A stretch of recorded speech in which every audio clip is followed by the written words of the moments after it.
Merci de nous rejoindre sur la radio Télé Ngoma Kivu. Bienvenue dans cette édition du journal dont voici les principaux titres. Bientôt, la fibre optique sera installée dans la province du Sud Kivu. Une précision faite par le gouvernement provincial après les conseils de ministres tenus à Bukavu ce vendredi 26 mars. Au sommaire également, les Congolais sont appelés à imiter les exemples de Magufuli dans la bonne gouvernance. Appel lancé par l'archevêque de Bukavu, François-Xavier Maroyi, au cours de la célébration d'une messe dite en la cathédrale Notre-Dame de la Paix en mémoire du président tanzanien. Dans ce journal, on va parler également du coordonnateur provincial du cadre des concertations de la société civile et certains parents qui dénoncent les mauvais comportements des chefs d'établissement qui reviennent avec la pratique de la prime malgré la gratuité de l'enseignement. Voilà tout pour le sommaire de ce journal. Mesdames et messieurs, vous informer reste notre combat de tous les jours. Dans un instant, le détail.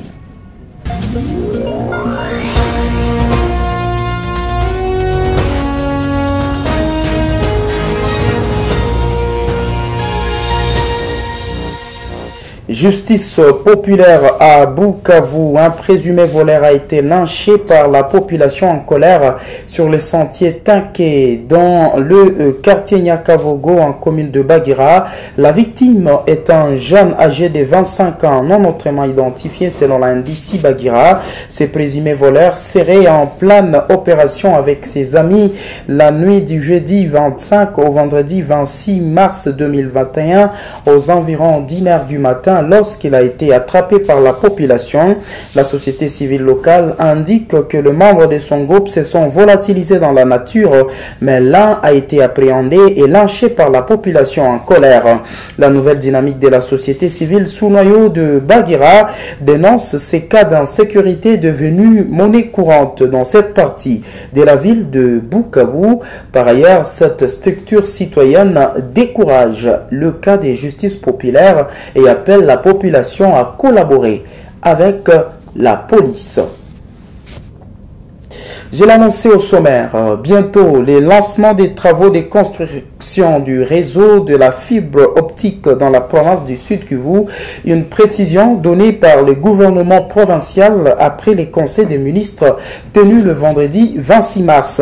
Au gouvernement provincial de rassurer que le matériel de construction sont déjà disponibles à Bukavu et toutes les autorisations y relatives déjà conclues avec la maison des télécommunications Orange. Pendant ce temps, le gouvernement provincial est également revenu sur la confirmation du financement des travaux de réhabilitation de 250 km de routes, dont 19 pour la voirie urbaine. Les comptes rendus du conseil de ministres élu ici par le ministre provincial de Transport et Voies de Communication, Swedi Basila, dans cet extrait choisi par Charmant Chifulirou. Le gouvernement provincial est en pourparlers avec la société Orange RDC pour le lancement des travaux de construction du réseau de la fibre optique en province. L'autorité provinciale a parlé de l'audience qu'il a accordée à une délégation de la Banque mondiale, de la Banque africaine de développement, la BAD, qui a réaffirmé sa détermination à financer la réhabilitation de 250 km de routes, dont 19 km pour la voirie urbaine de Bukavu et les tronçons routiers Bukavu-Goma. L'autorité provinciale a déploré les comportements irresponsables des capitaines des bateaux Emmanuel 4, des établissements Silimu et Anglebert 4 qui rivalisaient de vitesse en pleine mer au risque de mettre les passagers en danger face au relief accidenté du lac vers Birava. Il a promis de les interpeller pour que pareil comportement ne se produise plus. Il ressort de son rapport que la situation sécuritaire est restée relativement calme.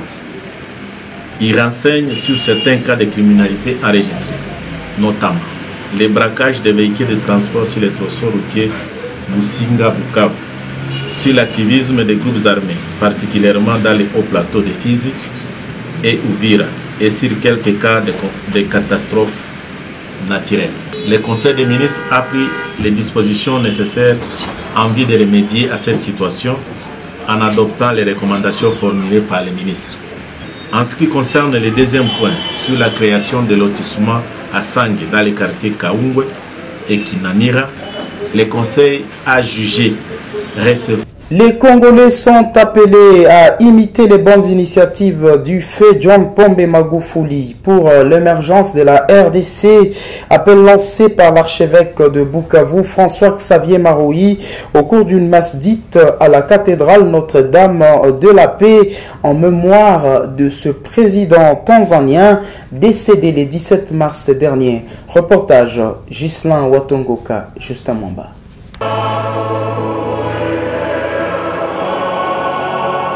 Plusieurs chrétiens de Bukavu ont rendu un hommage au 5e président de la Tanzanie, John Pombe Magufuli, dans une messe à la cathédrale de Bukavu. Dans son homélie, Monseigneur François-Xavier Maroui a présenté ses condoléances à tous les Africains en général et les Congolais en particulier. L'archevêque de Bukavu a invité les Congolais à s'inspirer des bons exemples dans la gouvernance de ces présidents panafricanistes qui étaient amis au peuple congolais. Des témoignages des participants ont été nombreux. Norbert Basengezi Katintima reconnaît de Magufuli un homme proche de sa population, mais aussi un humanitaire. On l'appelait bulldozer parce qu'il a construit pour les pauvres. C'est déjà un héritage. Je l'ai connu aussi parce que la Commission électorale nationale indépendante du Congo est membre de la SADC AICEP. Et c'est la Tanzanienne qui était présidente à l'époque. On y allait, on rencontrait le président, je l'ai rencontré à Dar es Salaam et à Dodoma. Et c'est un président qu'on appellerait humanitaire. C'est le premier qualificatif. Son héritage, je suis l'un des héritiers parce qu'il aimait vivre au village. Et moi, j'aime vivre au village et comme principe de mourir dans sa ferme. Néné Bintou de la société civile pense que la Tanzanie avait contribué à la paix au Nord Kivu par ses contingents de la MONUSCO qui ont perdu la vie en participant à la chasse des M23. Si nous avons eu à vaincre les M23, c'est grâce au contingent plutôt tanzanien qui est intervenu au niveau de Goma et qui a mis fin à cette rébellion-là du M23. Plusieurs organisations comme les Wazalendo, les Gardiens du Temple PPRD, la Fondation Samuel Maleke Radi Sam et plusieurs autres ont pris part à cette messe. Signalons que John Pombe Magufuli est décédé de problèmes cardiaques le 17 mars 2021 à l'âge de 61 ans.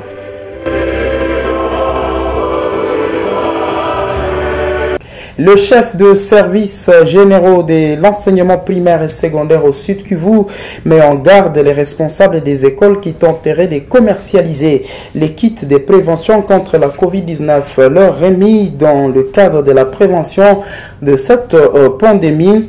Léon Moussagui l'a dit au chef d'établissement lors de la remise de ces matériels aux écoles de la ville de Bukavu et de la province du Sud Kivu ce vendredi 26 mars.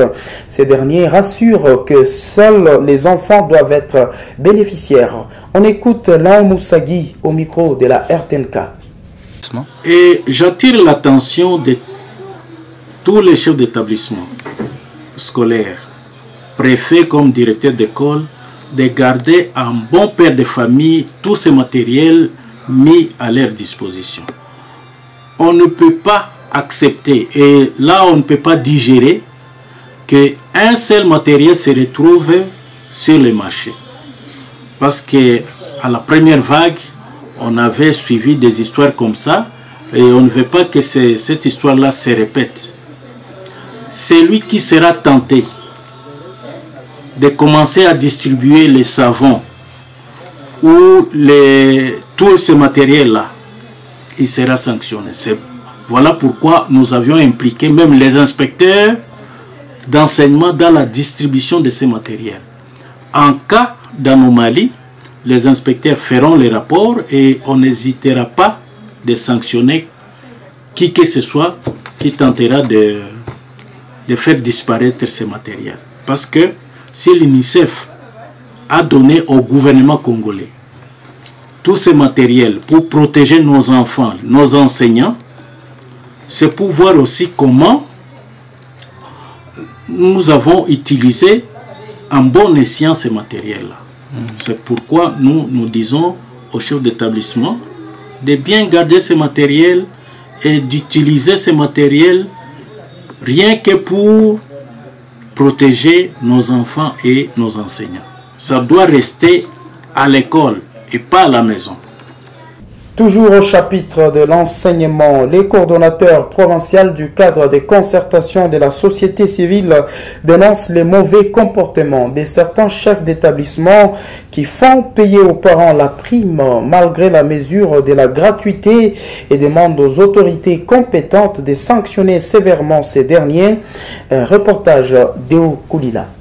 Cette demande est le résultat de plaintes de certains parents qui affirment que, dans plusieurs établissements, les responsables exigent le paiement des frais scolaires en dépit de la gratuité de l'éducation de base prônée par le chef de l'État. Le coordonnateur provincial du cadre de concertation de la société civile, Zozo Sakali, dénonce cet acte et appelle l'autorité de tutelle, l'État congolais, à travers les services publics, notamment la police, l'ANER et d'autres services, à enquêter et sanctionner sévèrement les responsables de ces établissements qui cherchent à saboter la gratuité de l'enseignement. Nous sommes en train de décrire ce qui se passe et nous sommes en train de voir et observer vraiment avec une indignation vexatoire de la manière dont l'éducation de nos enfants est aujourd'hui torpillée et même l'éducation est sabotée parce que l'éducation est en train d'être considérée comme une marchandise. Ça, on ne peut pas accepter, on ne peut pas soutenir. Il est hors de question que l'État congolais qui nous parle de la gratuité de l'enseignement, aujourd'hui observe avec impuissance la manière dont la prime est en train d'être perçue dans des établissements scolaires étatiques encore une fois. Ça, c'est vraiment dangereux, c'est dommage, c'est très grave, c'est vraiment une action très risquée parce que ces gens s'exposent à des poursuites, s'exposent à des sanctions parce que c'est vraiment normal que ce soit des sanctions administratives, des sanctions disciplinaires et pourquoi pas des sanctions judiciaires parce qu'on ne peut pas comprendre que les gens se permettent de fouler aux pieds toute une décision de l'autorité, encore un chef de l'État, l'autorité suprême de la République. Vraiment c'est inacceptable, c'est inadmissible et ça on ne peut pas accepter. Pour rappel, dans certaines écoles au site Kivu, précisément à Bukavu, les dénonciations se multiplient contre les chefs d'établissement, des griefs rejetés par ces derniers. Les animateurs socio-culturels de Bukavu demandent au ministre provincial de l'EPST d'intégrer les théâtres dans la programmation scolaire pour essayer de redynamiser cette culture en voie de disparition dans la société. Ils l'ont fait savoir en prélude de la Journée internationale du théâtre, célébrée chaque 27 mars. Ces derniers croient que l'introduction de ce cours permettra aux élèves de développer une meilleure capacité de réflexion et de rédaction. Toutefois, l'un d'eux, Patrick Irengue, dit Zézé Carbone, fustige le fait que plusieurs espaces culturels de la ville soient vendus et appelle l'autorité de tout mettre en œuvre pour que le théâtre reprenne son image d'antan. Il est au micro de Eric Chocolat.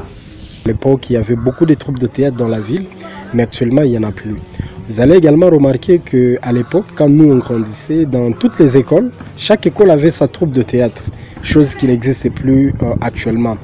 Mais avec la dynamique naissante, avec le centre culturel ECA principalement, avec l'avènement de l'Institut français également de Bukavu, qui a une petite salle de spectacle, il y a à peine 5 ans où on peut dire que le théâtre est en train de se battre pour revenir sur la scène dans la ville de Bukavu.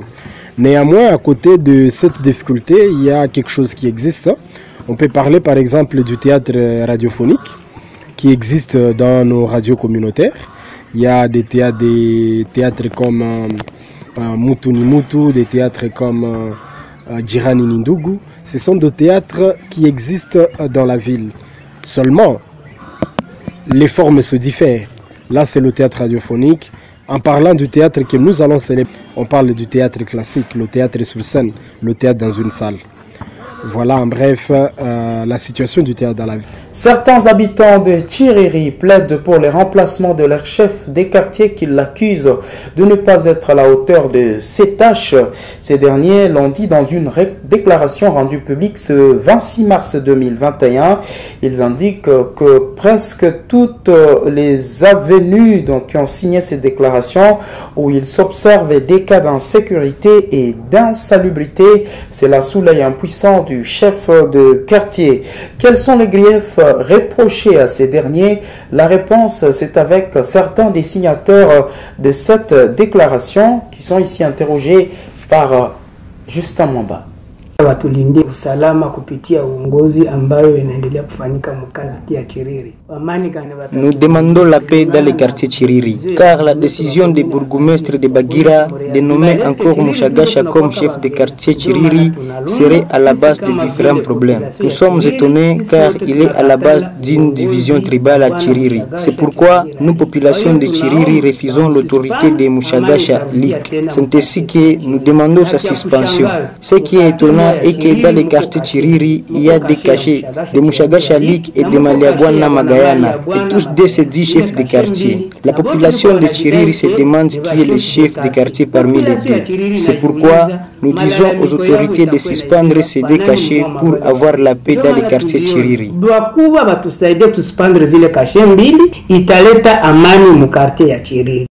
C'est la fin de cette édition du journal. Merci de l'avoir suivi. L'actualité reste en continu sur le www.radiotelengomayakivu.org. Au revoir.